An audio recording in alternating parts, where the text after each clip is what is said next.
ভিতরে গিয়ে আমি কথা বলেছি এক ঘন্টাখানেক আগে, যেমনটা পরিস্থিতি ছিল আসলে টিকিট কত আসলে অ্যাকচুয়ালি। তো তখন আসলে আমাকে বললো যে 300 টাকার টিকিট। তারপর হলো আমি উপরে গেলাম, ম্যানেজারের সাথে কথা বললাম। তো সে আমাকে বললো 300 টাকার তো টিকিট বেশি বিক্রি হচ্ছে না, আর এখানে ব্ল্যাকের ওইরকম সিস্টেম নেই আমার কাছে হয়তো বললো, যেটা বললো আর কি। তারপরে যে পাবলিকের সাথে আমি কথা বলে একটু জেনেছি 300 টাকার টিকিট আসলে 400 টাকা নিতেছে, এবং ঠিক আছে স্টাফরা নিবে আর কি 400 টাকা, হ্যাঁ, কিন্তু কতটুকু নিতে পারে সেটা হলো আপনার 30% বা 40% টিকিট 400 টাকা বিক্রি করতে পারে স্টাফরা আর কি। আর 60% টিকিট তো পাবলিকের কাছে দিয়ে দেওয়া উচিত, যেটা হলো নিয়ম শৃঙ্খলার মধ্যে। কিন্তু এখন কথা হলো যে মানে তারা আসলে লজিক দেখাচ্ছে এটা যে স্টাফরা কি করে খাবে আর কি, হ্যাঁ, যে তাদের তো জীবিকা আছে, হ্যাঁ, তাই বলে তার ব্ল্যাকের টিকিট 100% বা 90% দিয়ে দিতে পারে না। দিতে পারে, আমাদের যৌক্তিকতায় কথা হলো 30% বা 40% দিতে পারে আর কি, হ্যাঁ, যে হ্যাঁ তারা 250 টাকার বা 300 টাকার টিকিট কিনে হয়তো বা 350 টাকা বিক্রি করবে বা 400 টাকায়, কিন্তু কতটুকু বিক্রি করবে? 1000 খানিক টিকিট বিক্রি করার মধ্যে দেখা যায় 300 টিকিট বিক্রি করলো ব্ল্যাকে, আর 700 টিকিট হতে হলো সাধারণ পাবলিকের কাছে দিয়ে দেওয়া উচিত। কিন্তু আসলে ওটা পরিস্থিতি দেখতেছি না আসলে, মানে এই জন্য গেটও খুলতে আসছে না। আর যেটা হলো শৃঙ্খলার বাইরে দেখলাম যেটা সবাই যেহেতু জড়ো হচ্ছে, মানে বাইরে ঘন্টাখানেক টাইম আছে, এর মধ্যে দেখা যায় ভিতরে গিয়া যদি বসতে দিত আর কি, মহিলারা আছে পাশে তাদের বসতে দিত বা সিরিয়াল দিতে দিত, তাহলে নিয়ম শৃঙ্খলার মধ্যে থাকতো এটা, এবং মানে মানুষ একটা স্বস্তির মধ্যে থাকতো, কিন্তু সেটা নাই। আর যারা সবাই বলতেছে এই নিয়ম শৃঙ্খলার বাইরে আর কি কিছু হচ্ছে, আমার কাছে ব্যাপারটা আর কি খুবই একটা অপ্রীতিকর ব্যবস্থা। তাদের ব্যবস্থাপনার মধ্যে কিছু ঘাটতি আছে। এই সর্বোপরি আসলে আমি স্বস্তি ফিল করতেছি না, অস্বস্তির মধ্যেই আছি।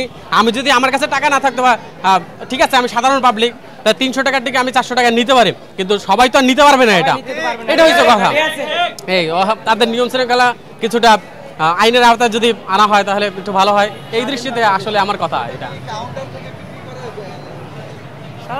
আপনারা কিন্তু আগেই নোট করছি, যেমন হলো তাদের নিয়ম হলো ব্ল্যাকের টিকিট বিক্রি করবে, কিন্তু কতটুকু করবে? এটা হলো 30% টিকিট বিক্রি করতে পারে, কিন্তু তাই বলে যে 80 থেকে 90% টিকিট বিক্রি করবে ব্ল্যাকে, এমনটা হওয়া তো আসলে উচিত না। একটু কেমন দেখায় না ব্যাপারটা আর কি, এইটাই। এই সর্বোপরি আসলে কি বলবো, মানে কাউন্টারে টিকিট বিক্রি করে, আমাকে যেটা বললো কাউন্টারে করে, কিন্তু কতটুকু করে 90% 80%, কিন্তু দেখা যায় তাদের কথার উল্টা আর কি, 90% 80% বিক্রি করে ব্ল্যাকে, আর 10% হয়তো বা বিক্রি করে সাধারণ পাবলিকের কাছে নিয়ম মাফিক। আসলে আমি আসলে একজনের সাথে কথা বলেছিলাম ভিতরে ঢুকে ঘন্টাখানেক আগে, যেমন ওনার নাম ছিল সংগ্রাম ভাই, একটু আগে আমি ছবিও তুলে এসেছি। তো উনি যে কথাগুলো আমার বললো, আমি অনেক কিছু জিজ্ঞেস করেছি ছবির ব্যাপারে, কেমন ছিল, সেটা ওই কথার সাথে আসলে কোনো মিল পাচ্ছি না আসলে। টিকিটে উল্টা আমি কোনো মিল পাচ্ছি না। আমি ঘন্টাখানেক আগে উপরে উঠে কথা বলেছি, যেমন আমি ইভেন একটু আগে বের হয়েছি, এখন যে ঢুকবো বা একটা স্টেজ দিব আমি, বা টিকিট কাউন্টারে দাঁড়াবো লাইনে টিকিট কেনার জন্য, আমার তো ঢুকতেই দিতে আসছে না। আমি কিভাবে, যখন একসাথে অনেক মানুষ জড়ো হবে তখন তার ভিতরে ঢোকা সম্ভব না আসলে, হয়তো আমারই ঢুকতে কষ্ট হবে। এটা নিয়ম বহির্ভূত, টিকিটের ব্ল্যাক টিকিট বিক্রি করা সেটা নিয়ম বহির্ভূত। এরপরে হলো দেখা যায় সাধারণ পাবলিকের কাছে যে মানে যে হয়রানি করতে আছে, এটা নিয়ম বহির্ভূত। এই আসলে কি না, এটা হলো কি, মানে সে ছবির ব্যাপারে আমি কথা বলেছি, অনেক কিছু জিজ্ঞেস করেছি, হ্যাঁ, আর ছবিটা হলো তারা বলছে মানে কি আপনার শাকিব খানের ব্যাপারটা তো নাকি এখানে না, এখানে শাকিব খান একটু বাজেট চাচ্ছে, আর তার বাজেট ছিল যা সিক্রেট আমি জেনেছি যতটুকু 1.5 আর কি করোড় আর কি।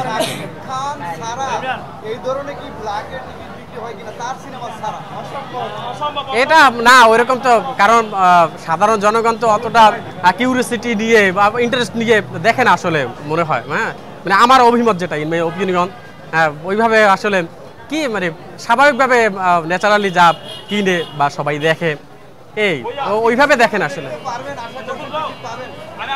না। আমি আসলে অনিশ্চয়তার মধ্যে আছি। আমরা 4টা ফ্রেন্ড আছি, 2টা ফ্রেন্ড অলরেডি আসতে আছে, মানে আমি আসলে নিয়ম মাফিকই টিকিট কিনতে চাই এবং দেখতে চাই আসলে। ওই যে ব্ল্যাকে বা 400 টাকায় আমি 400 টাকা দিয়ে টিকিট কিনবো না আর কি, যদি নাও দেখি আর কি। যেটা হলো কথা। হ্যাঁ, 400 টাকা দিয়ে কেনার আমার মানে এইটা আমার ব্রেইন আমাকে বলে না যে হ্যাঁ 400 টাকা দিয়ে টিকিট আমি কিনবো। আমি যদি কিনতে চাই, এরকম তো আরও যারা 80% বা 90% মানুষ যদি কিনতে চায়, তাহলে তো সবাই তো হয়রানির মধ্যে থাকবে। আর কিনবে কীভাবে? অনেকের কাছে হয়তো বা টাকা থাকে, নাও থাকতে পারে বা কিছু। এটা হলো আমি ডিপলি চিন্তা করলাম, মানে অন্যান্য যারা সাধারণ মানুষ আছে, গার্মেন্টস শ্রমিক আছে, এই